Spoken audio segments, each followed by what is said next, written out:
In previous video, we have learned basics of the star and delta. We have seen the circuits of the star as well as the delta connection. Now let's derive the formula for delta to star transformation. First, take the delta connection. I hope you know what is the delta connection. So in this circuit, this one is our delta connection and this one is our star connection. Okay. For the delta, first you have to take the delta connection. Okay. I will write the contents of the delta connection will be written here and the contents of the star connection will be written into different column. Okay. First, take the delta connection between terminals 1 and 2. If you will see the terminal 1 and 2, you can find that, or you can see that there are two parallel paths. One having the resistance R12 and other parallel path is having resistor this plus this. Okay, there are two parallel. One path is this and other path is this. Okay, so for that we have to find the resistance. Now R equivalent. Okay, so therefore resistance between, or we can say R12 terminal. Okay, for delta connection, as I'm writing it below. The parallel paths are when there are two parallel paths, we know the formula for two parallel paths. R equivalent is given by R1 into R2 upon R1 plus R2. Okay, that's why for this particular delta connection we are having two parallel paths. One parallel path have the resistor R12. Okay, so let's write R12 into, and then next parallel path consists of R31 plus R23. Okay, upon R12 plus bracket R31 plus R23. Okay, that's how we have find this. Now again take star connection. Okay, now for the star connection and the resistance between the same terminals, we will consider the same terminal. Initially, if you have considered 1 2, consider 1 2 of this side also. If you have considered 2 3, you have to consider 2 3 of both side. Okay, now for star connection, if you will see R12 of this side, you will find that this will remain open circuit. That's why the resistance will be R1 plus R2. That's what will be the equivalent resistance.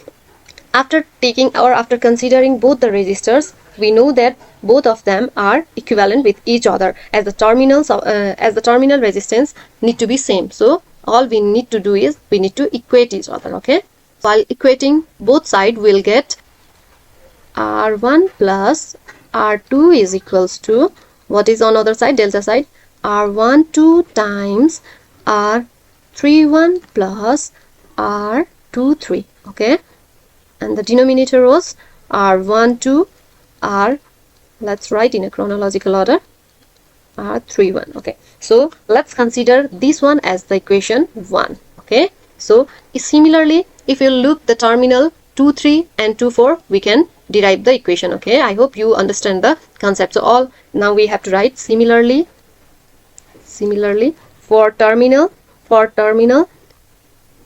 2 and 3. Okay, again for 2 and 3 in delta connection, what will you find? Let's see, let's revise it. Okay, in this terminal you will see that there will be two parallel paths. One is the 2 3 and another parallel path one is this. Okay, so this plus this will make one parallel path and this will be another parallel path. So let's write it.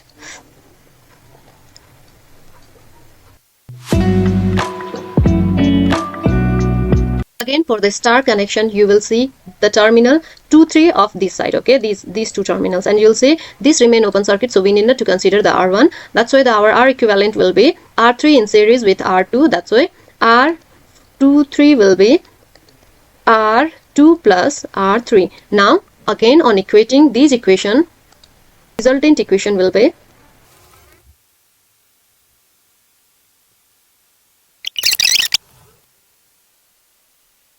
That's how you have obtained three equations. Yeah! This one is our equation 1. That's equation 2. That's equation 3. And this one is the end of our step 1. Okay, first you have to do is identify the equation 1 2 3 using the both star and delta connection, using the each terminals at a time. First use 1 and 2 terminal of delta connection, then 1 and 2 of the star connection, and after that you have to equate both the equations and you will get these equations. Okay, after getting these equations, all we need to do is now subtract.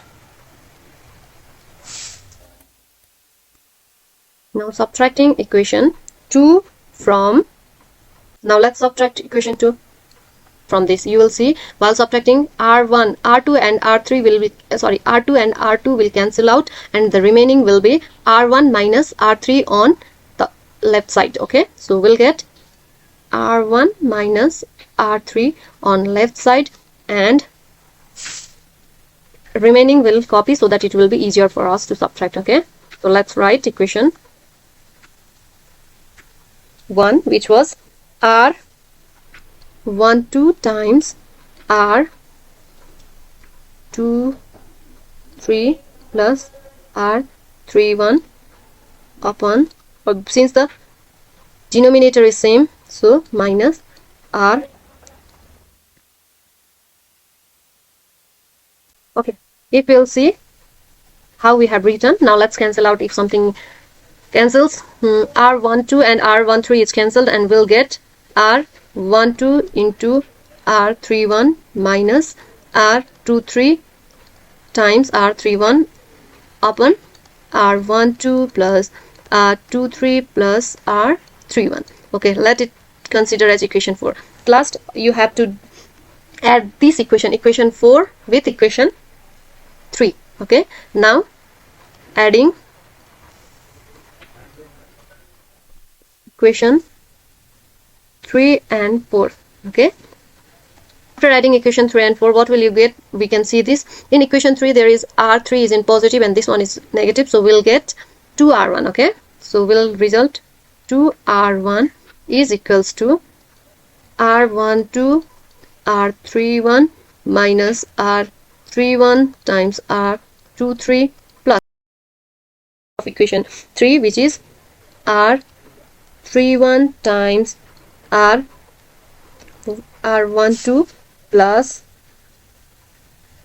R31 times R23 upon, sorry, it's R12, hope it's visible, R23 plus R31. Okay, now let's see if something cancels out. Okay, R31 R23 is in negative and R31 and R23 in positive, so we'll get 2R1 is equals to 2 times R12 times R31 upon R12 plus R23 plus R31. Okay, since there are 2 on both sides, we'll get is equals to R12 times R31 upon R12 plus R23 plus R31. So that's how you can get the value of R1. What we have done, that we have find the value of R1 which is in star using the provided value of the delta. Okay, if you will use or if you will perform similarly for other, we can get R2 is equals to R12, 12 will remain same, into R23. Okay, and the denominator will remain same, R12 plus R23 plus R31. Similarly for R3, you will write R31 times R23 upon R12 plus R23 plus R31. Okay, now let's see. I have mentioned this is the formula for delta to star. We are provided with the delta connection, but we have to change it into the star. So to change, all you need to do is you need to draw the circuit inside this delta triangle. Okay, and like this, one arm. That's how the circuit, and if you will name it as a R1, R2, R3, you can identify the value of these R1, R2, R3 using the formula which was recently derived, and hope this formula is helpful for you. If you are looking for a trick or it's being difficult for you, now you have to find the value of R1. Okay, R1 in star, you know the value of this side, these resistors, but your task is to identify the value of these. Okay, now formula, as per formula, you have to remember that the denominator will remain same, means you need to have the sum of all the 3 sides. Okay, now this plus this will be denominator, so we'll add R12 plus R23 plus R31. Okay, so whatever be the value, you need to add sum of all the branches. Okay, after adding, since there is R1 and you are looking for this value of this, so all you need to do is you need to find the product of, or you need to multiply the terminal, the branches, multiply the value of resistance that exists on both sides of the resistor you have drawn. Okay, I mean since R1 is drawn between the 1, 2 and 3, 1, that's why you will have the product of R1, 2, R31. Okay, 1, 1 means the same terminals which are connected to it. You need not to go through this. And if you are asked to find R2, R2. For R2 again, the denominator will remain same. R1 2 plus R2 3 plus R3 1. Okay, once you have drawn the same, look the branch R2 is constituted and 1 2. Okay, just see the sides, two resistors which are connected to this resistor. Now third one is this. So for this again you have to do is R3. R3 the denominator will remain same for all three resistors. And for numerator you have to do is 3. This R3 is connected between the terminal 2 3 and 3 1. That's why you will have to find the product of R2 3 and R3 1. So that's how you can derive the formula and you can easily remember it. Hope this video is helpful for you. We have explored delta to star conversion, derived key formulas and looked at the relation between these configuration. If you have any questions or need clarification, feel free to ask in the comments. Thanks for joining me today and see you next. Subscribe for more.